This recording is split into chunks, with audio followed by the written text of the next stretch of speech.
नमस्कार, आप देख रहे हैं आवाज फटाफट 24, जहां हम आपको बताते हैं कि बीते 24 घंटों में देश दुनिया और जम्मू कश्मीर में क्या कुछ बड़ा और क्या कुछ खास रहा। खासकर वे लोग जो दिन भर अपने कामों में व्यस्त रहते हैं लेकिन खबरों के शौकीन हैं और वे चाहते हैं कि कोई ऐसी जगह से तमाम खबरें एक साथ में एक ही जगह पर मिले, वो भी चंद मिनटों में। तो उनके लिए हमारा ये स्पेशल प्रोग्राम आवाज फटाफट 24। जोजिला टनल में हुआ ऐतिहासिक ब्रेक थ्रू। नितिन गडकरी समेत एलजी सिन्हा और सीएम उमर अब्दुल्ला भी हुए शामिल। अमरनाथ यात्रा की तैयारियां हुई तेज। सांसद जुगल किशोर ने पुरानी मंडी स्थित राम मंदिर का किया दौरा, व्यवसायों का लिया जायजा।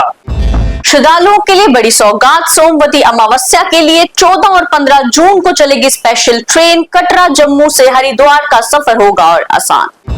एक बार फिर रजौरी के जंगलों में लगी भीषण आग, कई इलाकों में फैली आग से मचा हड़कंप, वन संपदा को भारी नुकसान।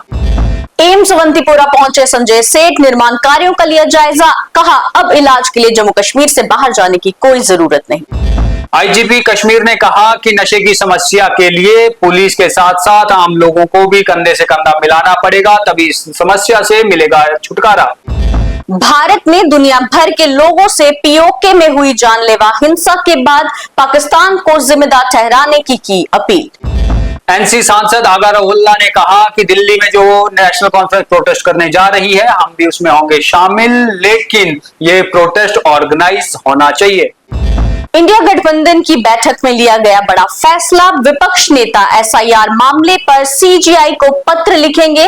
धर्मेंद्र प्रधान के इस्तीफे के लिए करेंगे मांग। सरकार ने लिया बड़ा फैसला। उज्ज्वला योजना के तहत सब्सिडी वाले एलपीजी सिलेंडर में 9 से घटाकर 4 कर दिए। हाईकोर्ट का बड़ा फैसला। प्राइवेट स्कूलों को माननी होगी बोर्ड की बात। अब सिर्फ जेके बोस की किताबें ही पढ़ाई जाएंगी। बिश्ना के रहने वाले राइफलमैन सुनील कुमार को मरणोपरांत वीर चक्र पुरस्कार से किया गया सम्मानित।